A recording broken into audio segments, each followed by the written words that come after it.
Добро вечер во емисијата 360 степени на Алсат. Вечерва објавуваме. Кој е Стево Пендаровски? Почнал како приправник во адвокатска канцеларија, адвокатурата не го влечеше уопште. продолжил како шеф на аналитика во МВР, Прифаќаше критики? Во МВР подредените немат право на глас, условно кажано. бил советник на двајца председатели. Сработувавме сите заедно одлично. Портрет на новиот шеф на државата. Се чувствувате како должник некому? Не. And why would President Vučić do anything to improve, to solve the issue of Kosovo, if at the end North Macedonia, who did, do not get the opening of negotiation? Наместо државата да му го врати национализираното земјиште, таа го распродава. Се уште државното правобранителство нема електронски систем кој што би сигнализирал дека за одредено земјиште е поведена постапка за денационализација и за истото е во тек постапка за отуѓување. Почна заради исправање историска неправда, но денационализацијата заглави во корумпираноста и неспособноста на државните институции. Судството падна на тестот на кој го стави асистентот направен Денис Прешова. На изборот на функционери од собранието не можат да се жалат одбиените. Ставовите на Вишиот управен суд и управното судство апсолутно може да се применат за било кој друг избор. Нелогичноста ќе се надминува со нов закон. Секоја најава дека ќе има промени, веднаш партијата, коалициониот партнер вика Јас, каде ќе кажат мојата партија, таму ќе давам мојот придонес. Зајаб излага, вика непотизмот постои, тие излагат веднаш, вика. Тој предмет е завршен, каде што не е утврдено дека има непотизам и конфликт на интереси. Саботажа. Гледајте не со сториите, се враќаме за кратко.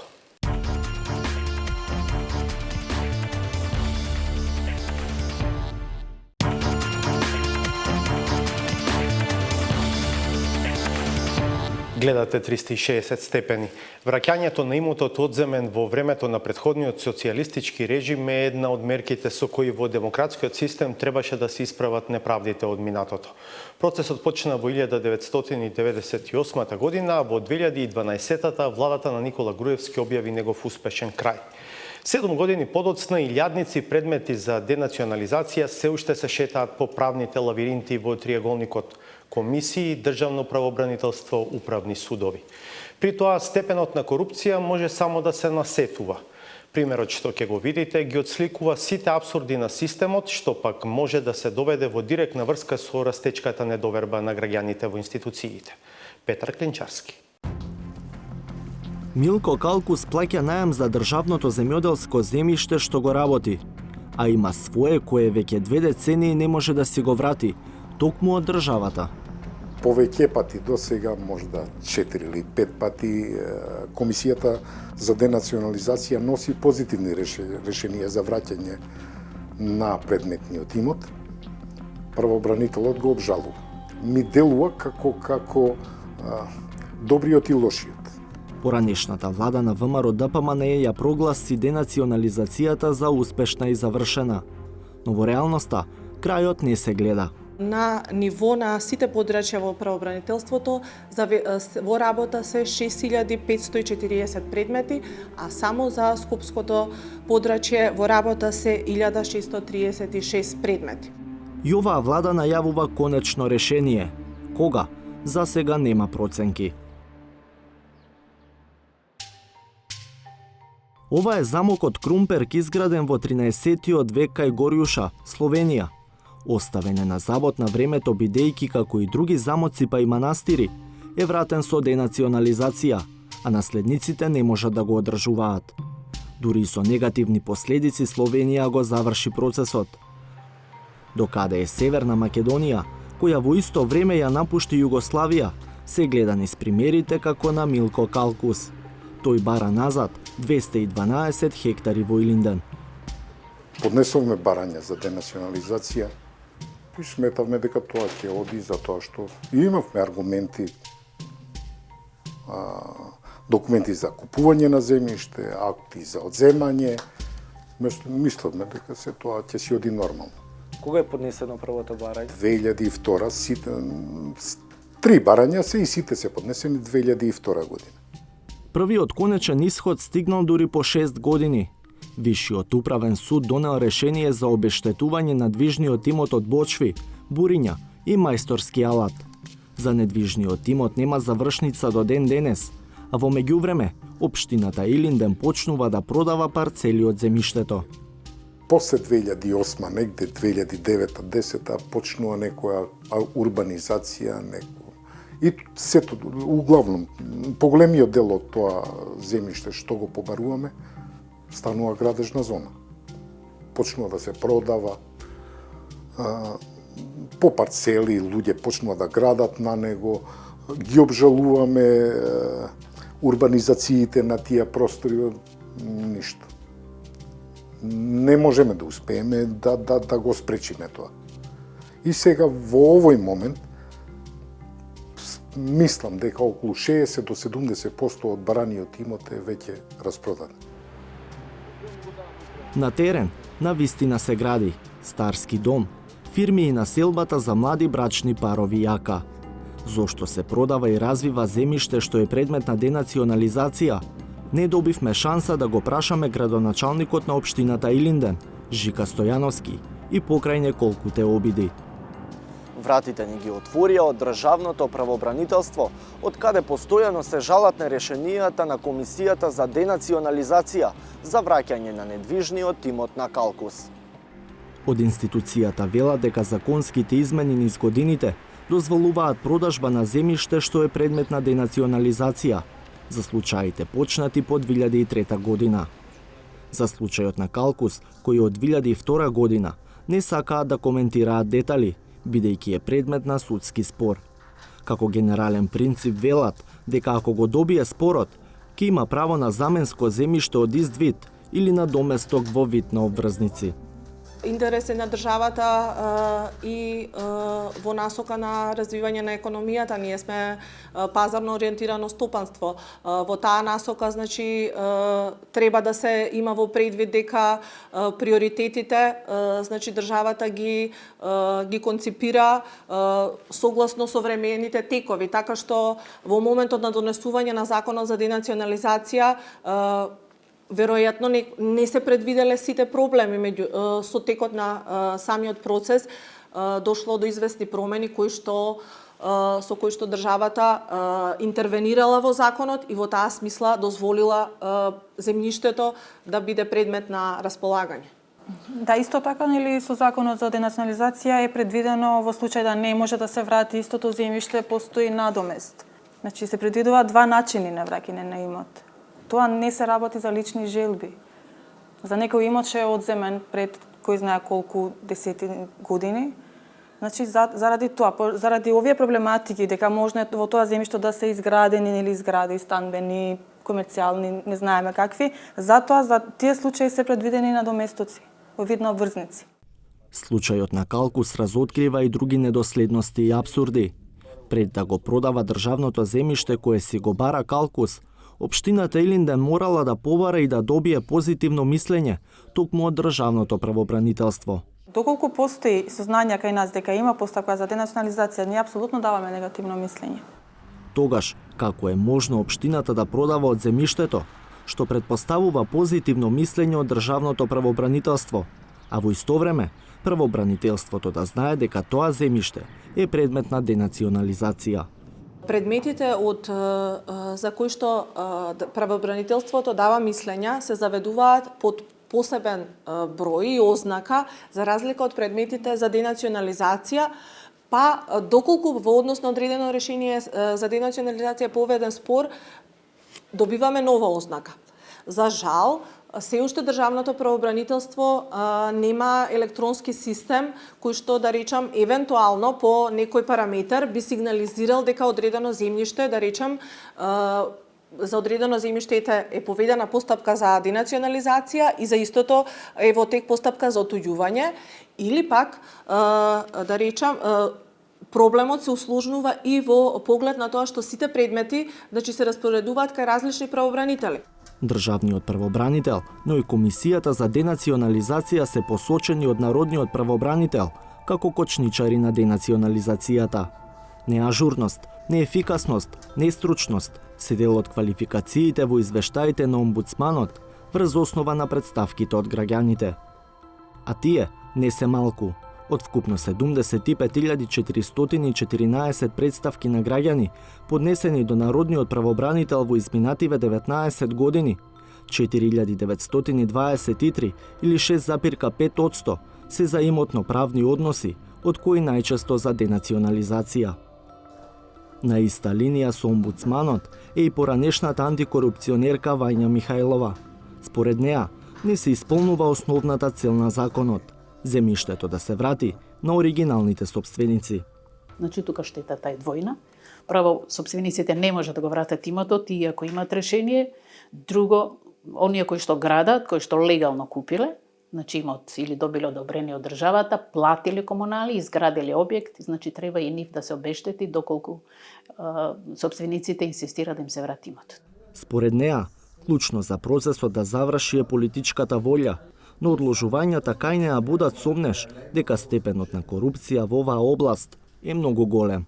Санкции нема, бидејќи, мислам, конкретни случаи имам каде што во фиока се држале по неколку години предметите кај одделни членови на комисиите. Она што може би треба да се направи, да се испита потеклото на имотот на членовите на комисиите кои што повеќе години биле во овие комисии, значи кои што имало влијание за оспорување на овој процес или нерешавањето. Значи може антикорупцијската комисија да се зафати, која нормално ќе се ослободи малку и со испитување на потекло на имотот на тие членови. Министерството за финансии официјално не ни даде бројка колку пари се исплатени како одштета врз основа на денационализација. Неофицијално станува збор за повеќе од 300 милиони евра во државни обврзници за 2 децении. Работата на Комисијата за денационализација и Државното правобранителство сега ги чешла нова комисија од владата. По 6 месеци и анализирани 80 предмети, шефот на телото и генерален секретар на владата Драги Рашковски вели има индиции за злоупотреби. До сега се вршени неколку измени кои што, да кажеме, се во насока на задоволување на некои поединечни случаи во корист на оној кој што барал денационализација, и комисијата веќе има, комисијата со која што јас преседавам, има веќе некои сериозни индиции за постојање на злоупотреби од страна на членовите на комисиите или од страна на државните правобранители. Власта се надева дека дел од проблемот ќе се надмине со новиот закон за управна постапка. Причината е што се укинува можноста државата да биде жалител во постапката со која се поништуваат нејзините решенија, а при одлучувањето Висшиот управен суд ќе мора да донесе мериторна одлука. И да не дојдеме во ситуација каде што два државни органи имаат различно диаметрално мислење во однос на иста постапка, планираме законски измени со кои што при носење на решението од страна на Комисијата за денационализација да биде прибавено мислење од страна на правобранителството. Со тоа, однапред би се избегнала управната постапка, барем од делот на незадоволство од решението од страна на државното правобранителство, и однапред во крајна линија би знаеле во која насока би се движел предметот. Но кога се конечно ќе заврши? Рашковски вели, не може да се каже. Причината е што станува збор за илјадници судски постапки. Исходот на една од нив ќе продолжи да го чека и Милко Калкус, додека плаќа закуп на државата, а во исто време гледа како се продава земјата што му припаѓа.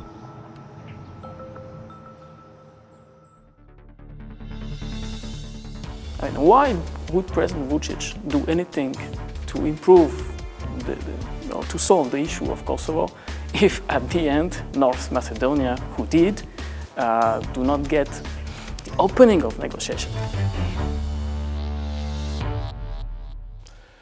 Стево Пендаровски вчера ја презеде функцијата председател на државата, со која одат низа церемонијални, но и суштински прерогативи во политичкиот систем на земјава. Досегашното искуство ни покажува дека истите уставни овластувања не значеа и исто извршување на функцијата шеф на државата од претходните четворица председатели. Едни оставија под лабока трага, па дури и го поместија политичкиот систем кон полупредседателски, а други останаа во длабока сенка на владата и парламентот. Каков председател ќе биде Пендаровски? Преку разговор со негови блиски соработници во минатото и сегашноста, Славица Филиповска се обидува да долови од каква позиција стартува новиот шеф на државата. Пети по независноста на државава, прв председател на Република Северна Македонија. По еден неуспешен обид во 2014-та, 56-годишниот универзитетски професор пред една недела беше избран за татко на нацијата. Мој народе, благодарам, алиментерит.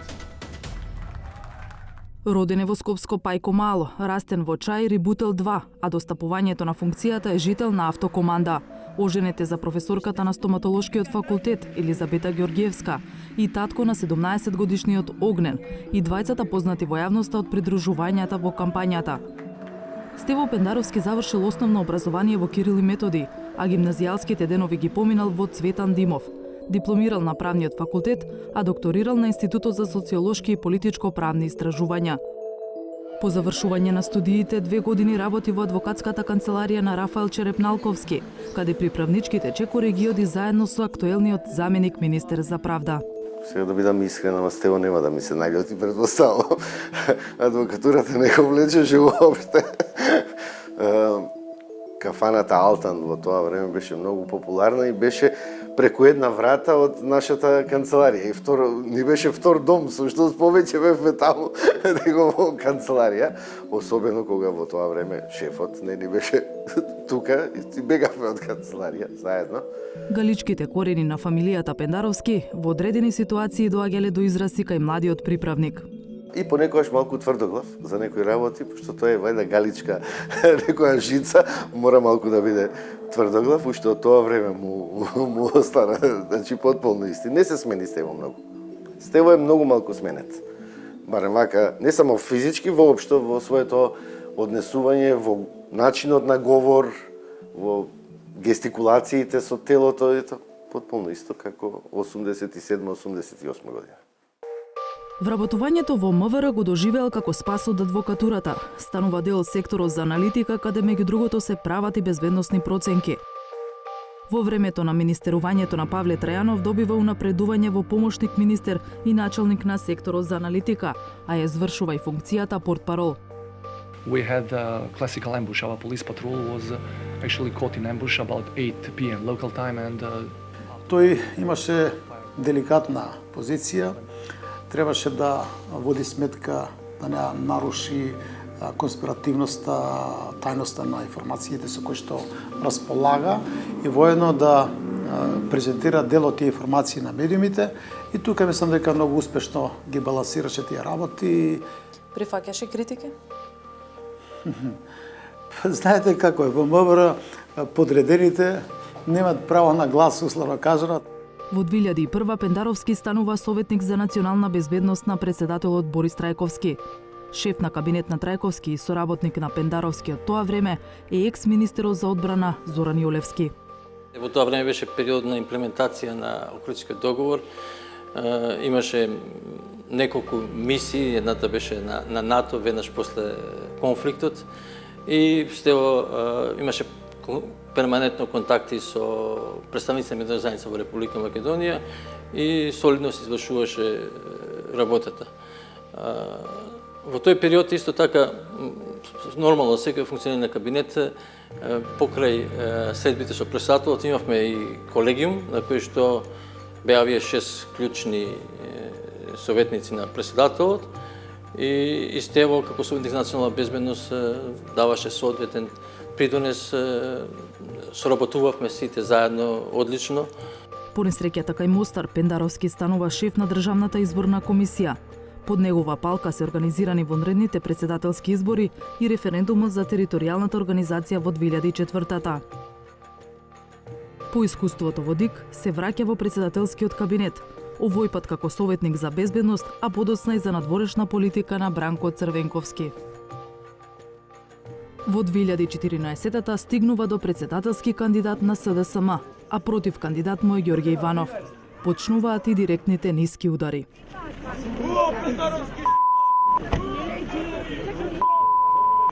Првиот обид да стане шеф на државата завршува неуспешно.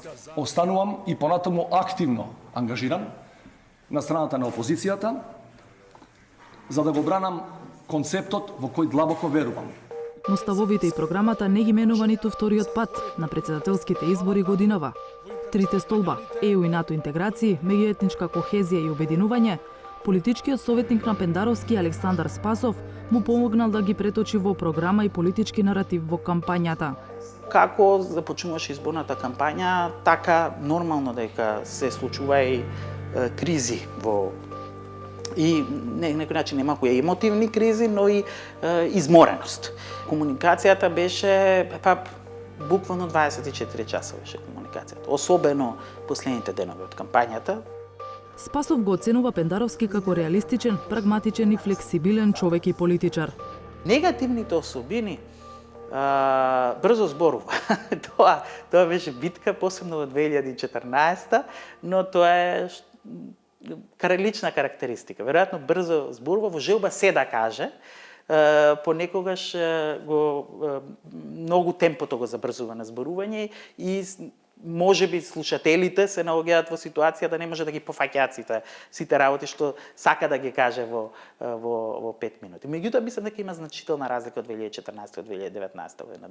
Резултатите од првиот круг на председателските избори, тесното водство на Пендаровски пред Кордана Силјановска-Давкова, не дозволија никој да се опушти пред финалниот круг. Темпото се засилувало, митинзите станале се почести, но зад камерите се случувале и забавни ситуации. Она што овие избори никош нема да го заборавам, се пиците и јадењето на халба. Буквално целиот тим ќе најдевме некој паркинг покрај патот кој што е малку затскриен од возилата, за да не изгледа смешно, и тогаш се отвара картонските кутии со пиците и начело со него сите јадевме буквално со раца, само ќе забришавме раца со овие важни марамици, јадевме пици, веројатно тие пици ќе ги сонувам уште долго време. Без засилено обезбедување, Пендаровски се појави на нашето интервју. Го поканивме за да го прашаме за критиките и дилемите што постизборно добиваат гласност. Изминатиот период имаше несогласувања на релација собрание председател во однос на потпишување на указите на законите. Значи ли сега дека власта доби човек кој што по дефолт ќе потпишува се што стигнува наводно? Не, затоа што ја не сум тотално опозитен од Иванов. Он по дефолт не потпишуваше со оваа власт, а по дефолт потпишуваше се со претходната власт која го донесе на власт. Така што ке мене ќе биде секој закон индивидуално проценуван. Критичарите велат дека Пендаровски и СДСМ допрва ќе треба да испорачаат за поддршката што ја добија од коалицијските партнери. Се чувствувате како должник некому? Не. Јас ги гледам тие се, а секој од коалиционите партнери сака да каже дека неговиот влог бил поголем, па лицитираат со бројки кои се апсолутно нереални. Не сакам да кажам дека моите бројки се само од мене заслужени. Значи тие 433.000 гласови се секако и гласови на коалиционите партнери, 31 коалиционен партнер или политичка партија. Се разбери граѓани кои не се здружени во политички партии, граѓани од сите етнички заедници. Верувам дека овие 433.000 се сите луѓе со име и со презиме кои индивидуално, дури и не слушајќи ги партиските директиви, решиле да гласаат за мене. Дали ги имате веќе контурите за тоа кои луѓе би влегле во председателскиот кабинет? Да, со тоа што контурите само. Контурите околу 10 до 15 претпоставам луѓе ќе ми требаат во тој најблизок круг на соработници, без обезбедувањето кое доаѓа од Министерството за внатрешни работи. И тука, да, еве една ексклузива да ви кажам, се обидов со некои наши луѓе кои се со референци во странство живеат со години да контактирам, од некој добив позитивен сигнал. И сега чекам да видиме како тоа ќе го аранжираме, значи ќе има луѓе од овде и ќе има луѓе и од наши државјани, се разбира, кои ќе бидат дел од мојот кабинет. Меѓутоа, сакам да се потпрем на луѓе кои имаат свое професионално CV, не на луѓе кои партиите ќе ме ги наметнат, и луѓе кои по можност не имаат директна партиска релација, за да не ги именуваат како партиски војници. Во кампањата најавувавте дека ќе ги намалувате привилегиите на председателот. Останувате на тоа? Останувам на тоа и се најголемиот дел, најголемата забуна настана околу местото кај што ќе се живее. Јас би сакал малкумина тоа го знаат, до неодамна јас не го знаев. Значи, горе резиденцијата е само работниот дел, а новата што е само работен дел. А председателот спие во таа стара резиденција, да наречем, погоре што е малку наводно. Во тука може да се направи некаква редукција, меѓутоа луѓето од безбедносните служби велат дека ќе биде проблем јас живеам во зграда. Значи да останам да живеам кај што сум сега, а да одам на работа во новата резиденција. Ќе биде проблем, јас сум во зграда кај што има уште 19 станови само во тој влез и уште 2 влеза плюс и веројатно нивниот режим секојдневно на живење ќе трпи заради тоа што треба да има некакви мерки на заштита кон мене и кон моето семејство, како што вели законот. И мислам дека комплетно ќе одам во новата резиденција и со живење и со работни простории. Инаку во делот на останатите активности ќе се потрудам и тоа ќе го видите веќе од првиот ден, здравје Боже, кој ќе поминува председателот по улиците да не се забележува дека поминува. Значи нема да биде блокиран целиот собраќај или целиот град да страда, да чека по било какви временски услови, додека помине таа колона со рото светла и така натаму. Вашата кампања ја обележа тоа фамозно југо, кој што се споменува се уште. Дали со него ќе патувате или со службено возило? Имав предлог од еден од мојот PR тим, еден од луѓето кои ми помага, да на главниот скопски митинг на 14-ти, пред првиот круг, дојдам до Бина со југото, меѓутоа му реков дека југото долги години не е во функција. Последните години му дадов на дедото да го употребува, меѓутоа и тој ми се жали дека не може и тој да го запали најшест сабајле. Така што ќе и да сакам не можам да го направам тоа. Пендаровски се сели наводно откако и официјално вчера ја презеде функцијата председател на државата.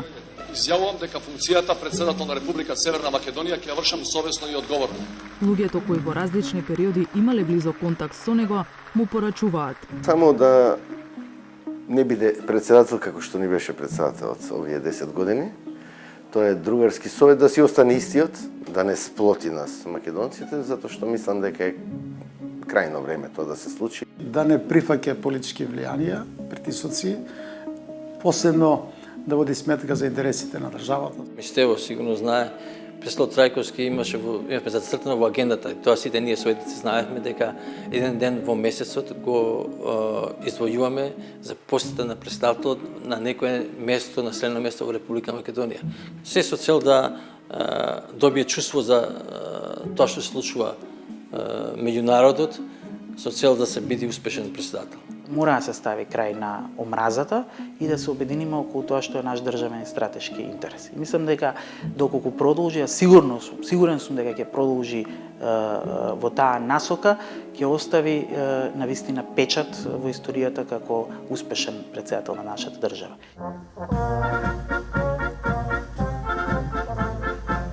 И реков многу пати на луѓето, им велев немојте да очекувате од мене политички чуда. Затоа што еден човек не може да направи не знам какви работи за својата држава ако сите други институции не функционираат како што треба. Мислам дека најголемо очекување кое луѓето го имаат од мене и кој е најголем товар за мене, али имам намера да го спроведам, и да некако се обидам да го намалам тој јаз помеѓу главните политички партии. Многу е важно мнозинството во овој момент, а јас доаѓам од мнозинството политичко во овој момент, многу е битно да се вложи себе си да го заштити малцинството политичко, па дури да му даде некоја привилегија плюс, па дури да му даде право плюс, затоа што власта по дефиниција носи привилегии повеќе и моќ.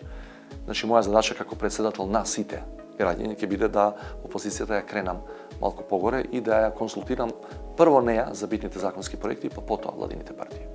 Пендаровски има уставно загарантиран 5-годишен мандат. Од него зависи дали ќе биде церемонијален или председател што ќе остави суштински траги во општеството, како Глигоров и Трајковски.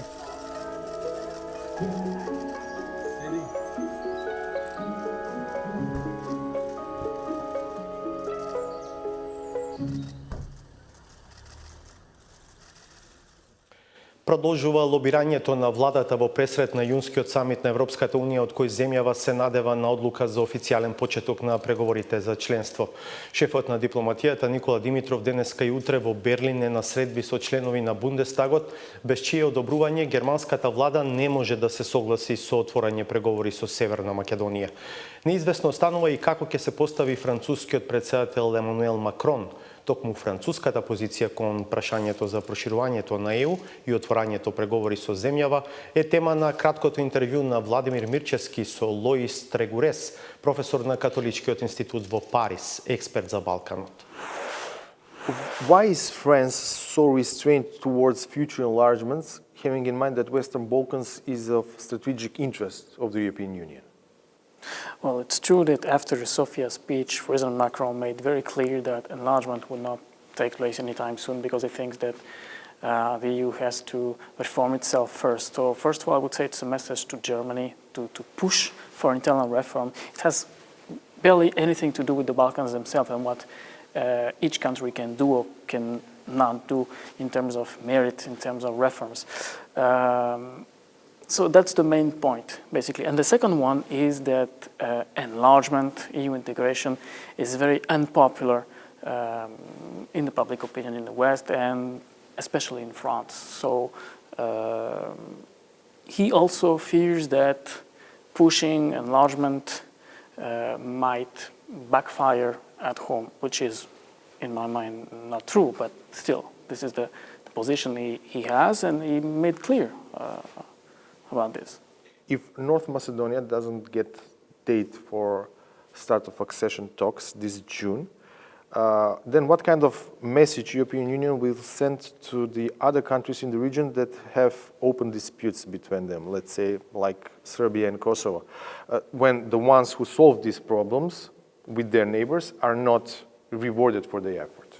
Well, first of all, it may jeopardize the North Macedonian government itself because they took the risk, they made many improvements with Bulgaria, with Greece, and they're not rewarded. So that's the first issue. Second issue is that President Vučić had no interest to solve the Kosovo issue anytime soon, but if ever North Macedonia is not rewarded after what he did, it's an incitement even less. I mean, why would President Vučić do anything to improve, or to solve the issue of Kosovo if at the end North Macedonia, who did, do not get the opening of negotiations? It's not a big deal, it's just the opening of negotiation. And the third thing is that, yes, it is hypocrisy in the last Balkan summit in Berlin from President Macron to praise North Macedonia for this, but at the same time having this position of not opening negotiation. This is hypocrisy. To what extent is the outcome of the European elections real factor in the enlargement equation? I'm not sure it would have a big impact, although some might think the opposite, because in best case scenario, it will not change anything. I mean, the European Parliament did vote for the reports. The European Commission did vote for, had positive opinion about opening of negotiations. So I don't see this changing because the balance after the election in the European Parliament will not change that much. So best case scenario will not change anything. Worst case scenario, within governments, there will be more reluctance. But this reluctance is there already, including in countries like France, in which you have in power a government that is pro-EU. So it's not even Eurosceptic government, unfortunately. Is Albania, due to the political turmoil that is in, more of a weight for Macedonia's European Union portfolio and possibility for the country to receive date for accession talks next month? Well, I think the issue of putting together North Macedonia and Albania is a real issue because it was debated also last year in France. Some advocated to decouple both of them to give an opening for North Macedonia, but at the end the decision was to not separate them. And if this decision is made also next June, it is possible that North Macedonia will be again the victim of this because Albania is seen as behind North Macedonia. So it is this debate, and I'm afraid that both of them will not be separated again. Секоја најава дека ќе има промени, веднаш партијата, коалициониот партнер вика Јас, каде ќе кажат мојата партија, таму ќе давам мојот придонес. Заев излага, вика, непотизмот постои, тие излагат веднаш, викат. Тој предмет е завршен, каде што не е утврдено дека има непотизам и конфликт на интереси. Саботажа.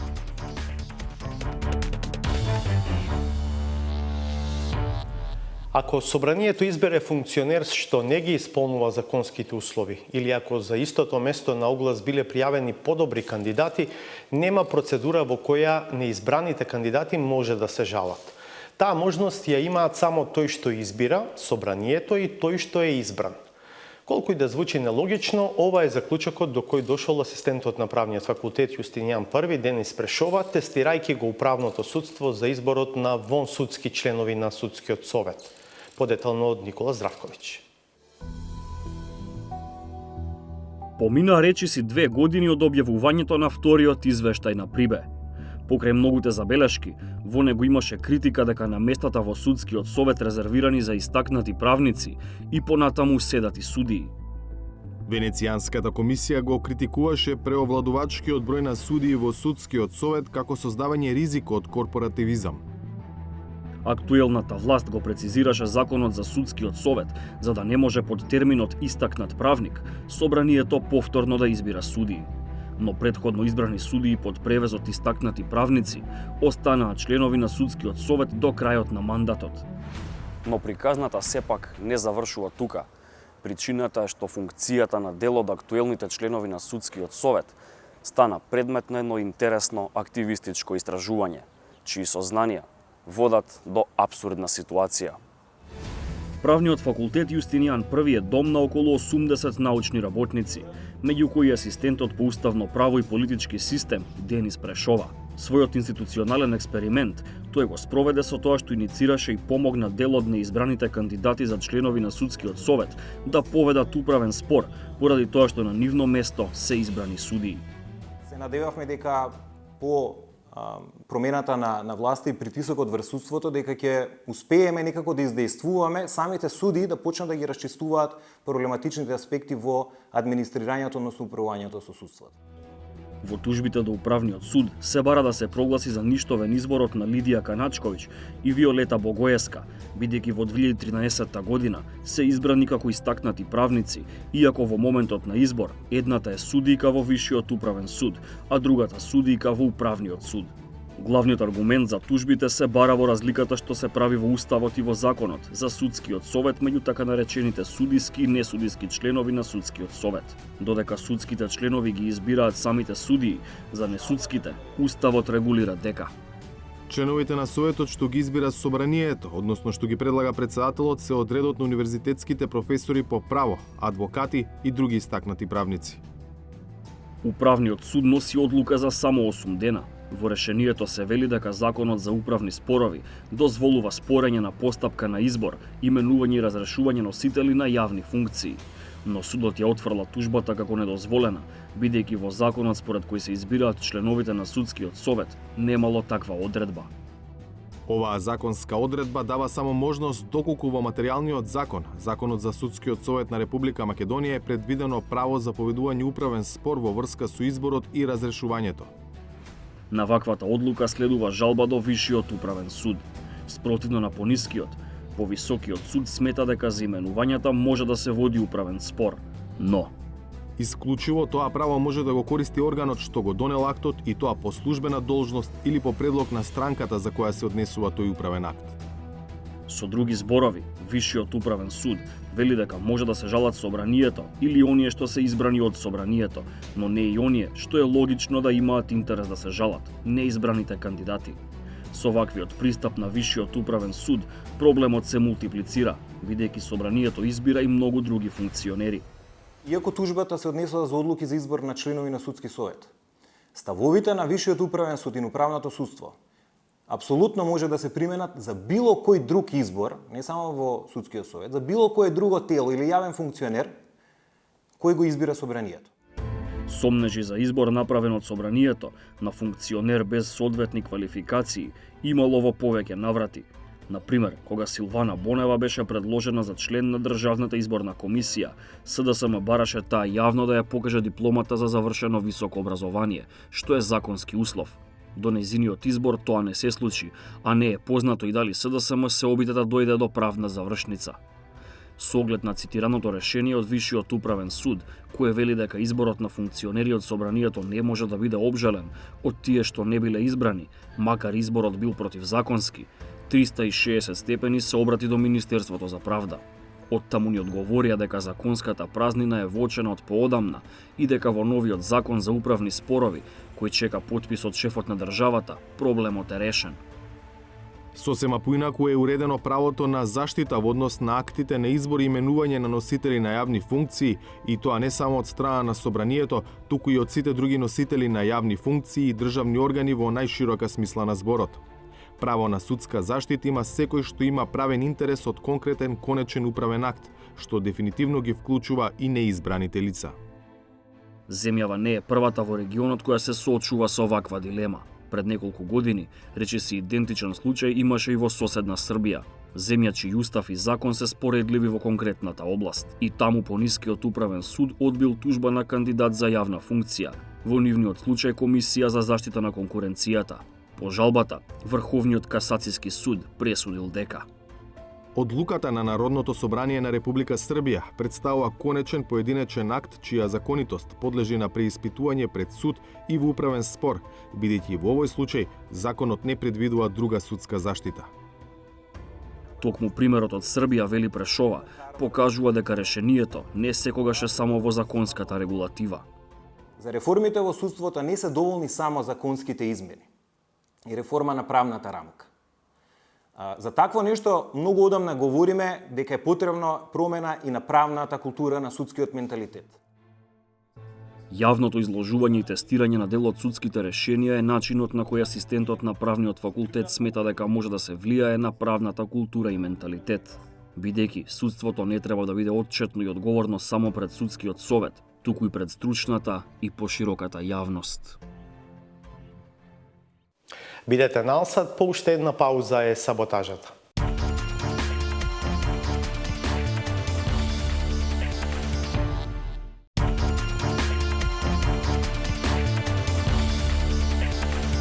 Да видиме каде цели вечерва Сречко Поповски.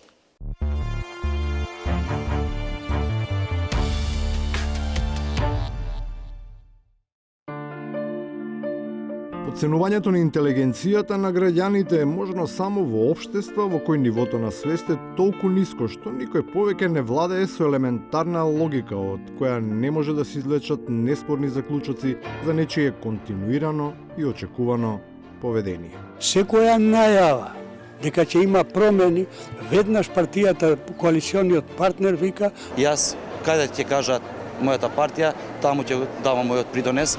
Заев излага, вика, непотизмот постои, тие излагат веднаш, вика. Тој предмет е завршен, каде што не е утврдено дека има непотизам и конфликт на интереси. Не очекувам никаква сериозна метла. Систематското поигрување со партиска математика, која го рефлектира својот исход на избори, доведува до ситуација во која покрај надминатите јазични бариери.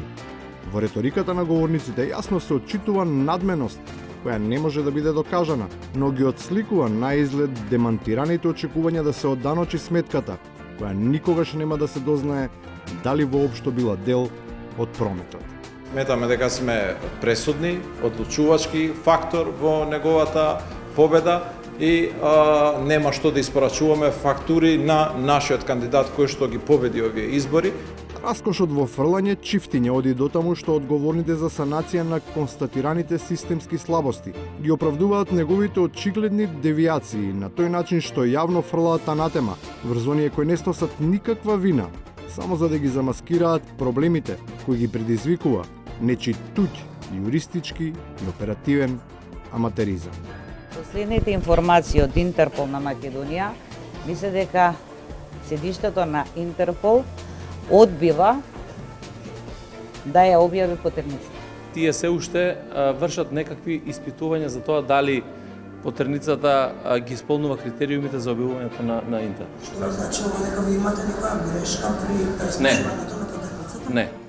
Промената на регулативата која им била совршено јасна на оние што се обидуваат да манипулираат со незината функционалност, може да транспонира со, например, вон контекстуално ставање во контекст на изјава во која се зборува за нечија книга, чија содржина е небитна, но дрскоста со која го изигра и натаму се подигрува со системот е можеби и вредна за пролистување. Јас лично немам прочитано. Ми ја даде колегата, он ја прочитал, ама нема време стварно. Ова беше мислам во понеделникот. Сепак на ништо од сето ова можеби немаше ниту да му посведочиме доколку авторот ги услишал советите на своите пријатели кои своевремено му препорачувале навреме да си го расчисти терен. Јас еднаш, тогаш во 2016, малку подоцна, директно му кажав на Груевски, таа работа мораше да ја завршиш. Директно. И тој. Јас вика, не ми паѓа на памет, тоа се негови зборови точно, не ми паѓа на памет, сега кога не ти паѓа, ќе бегаш во Маđарска и така. И на крајот, кога токму нивните остри новинарски жилети ќе почнат да бричат и да подстрижуваат.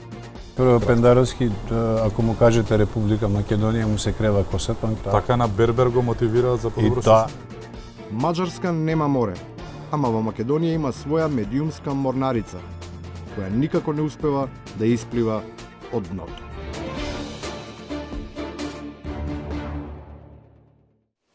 Толку од нас за вечерва, се гледаме повторно в петок од 22. Пријатно.